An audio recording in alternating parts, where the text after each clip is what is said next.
राजकीय नेत्यांवर आमदारांच्या गाड्या झाल्या हल्ले होत आहेत, यापूर्वी कधीही संस्कृती महाराष्ट्रात नव्हती। अशा प्रकारची संस्कृती आणण्याचं काम महाराष्ट्रात देवेंद्र फडणवीस यांनी केलेलं आहे। यापूर्वी महाराष्ट्रामध्ये कधीही कोणत्याही राजकीय आंदोलनं झाली, संघर्ष झाले, निषेध झाले।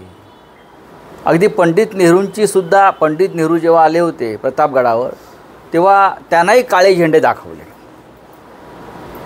शिवसेना प्रमुखांच्या विरोधामध्ये सुद्धा शिवसेना भवनासमोर पत्रकार आंदोलन करत होते।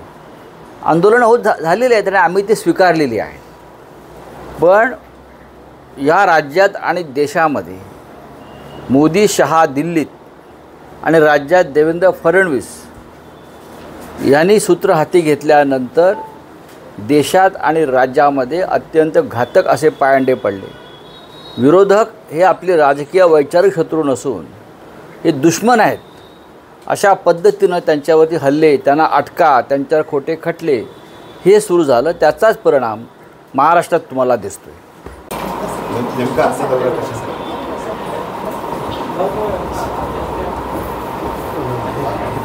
पक्ष संघटना बाकी काय असणार। जेव्हा पक्षाचे नेते येतात तेव्हा विधानसभा निवडणुकीच्या संदर्भात काही पक्षबांधणी असते, इतर काही विषय असतात, लोकांच्या भेटीगाठी असतात, त्या चालू आहेत। पुढे दुसरं काय आहे, आता संपला विषय। हो, माहिती आहे, त्यांनी माफी मागितली असं कळलं मला आज।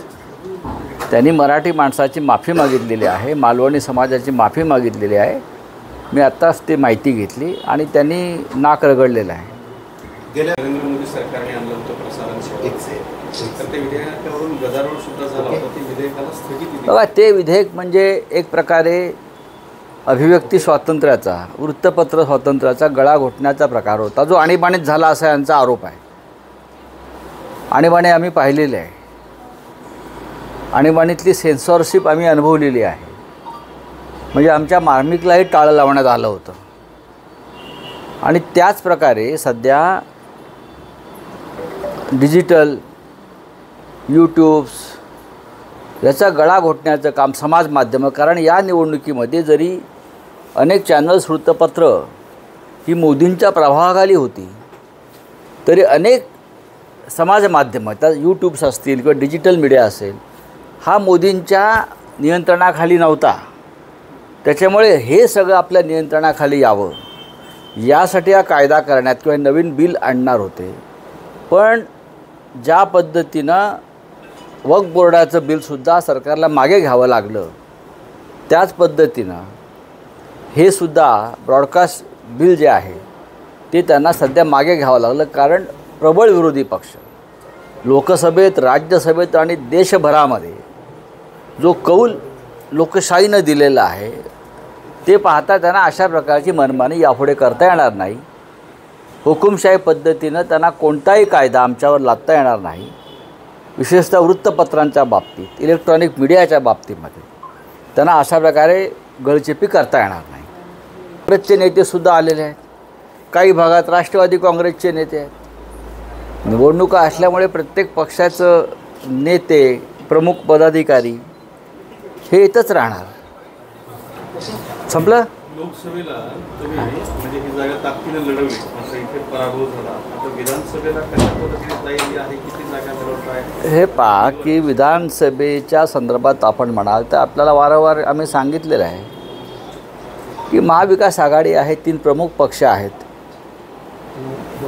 बुलढाणामध्ये आम्ही लोकसभा लढलो, महाराष्ट्रात लढलो। आमच्याकडे पक्ष नाही, चिन्ह नाही, चिन्हसुद्धा शेवटच्या क्षणी मिळालं।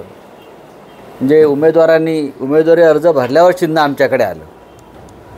त्याही परिस्थितीमध्ये महाराष्ट्रामध्ये आम्हाला लाखो मतं मिळाली, लोकांनी दिली। काही भागात मशाल चिन्ह पोचू शकलं नाही, त्याचाही फटका बसला।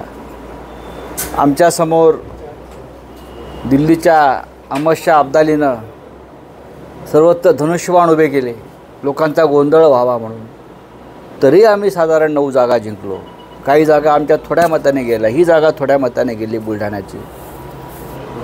आता विधानसभेमध्ये आम्ही अत्यंत सावधपणे निवडणुका लढू. 3 पक्ष, काँग्रेस, राष्ट्रवादी काँग्रेस आणि शिवसेना, या तिन्ही पक्षांनी ठरवलेलं आहे की कोणत्याही परिस्थितीमध्ये महाराष्ट्रामध्ये आपल्याला सत्ता मिळवायची आहे आणि हे जे घटनाबाह्य सरकार आहे त्याला खाली खेचायचं आहे.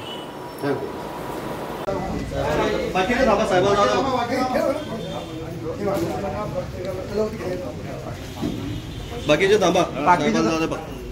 बाकीचे थांबा. अरे बाकीचे लावून घे. थांबून घ्या. बाकीचे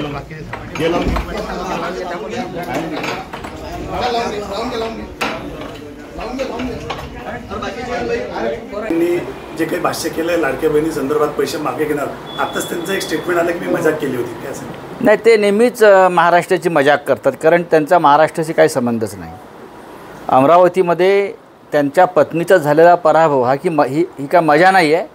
लोकांनी शाणपणानं केलेल्या मतदानामुळेच त्यांचा पराभव झाला. आणि रवी राणा हे सुद्धा पुढल्या विधानसभेत नसतील, तीसुद्धा मजा नसेल. त्यांनी मजा जी आहे ती जर लाडक्या बहिणींच्या बाबतीत त्याने केली असेल, बरं का, याचा अर्थ असा आहे की तुम्ही हे निवडणुकीसाठी केलेलं एक नौटंकी आहे. मुश्रीफांनी स्टेटमेंट केलं आहे की तुम्ही आमचे बटणं कचाकच दाबा आणि आम्ही तुमच्या घरी येऊन तुमचं सहभागी करून देऊ. हो, त्यांची आता आम्ही बटणं कचाकच दाबणारच आहोत आणि त्यांचा पराभव करणार आहोत. बुलढाणा जिल्ह्यामध्ये शिवसेनेला मानणारा मोठा वर्ग आहे. असं असताना याच जिल्ह्यातून सर्वात जास्त शिवसेनेच्या पदाधिकाऱ्यांविरोधात खालच्या स्तरावर आरोप प्रत्यारोप होतात. एकही पदाधिकारी त्याला विरोध करत नाही किंवा निषेध होत नाही. पाहू, आता मी आलेलो आहे, मी माहिती घेईन, समजून घेईन. चला, थँक्यू व्हेरी मच.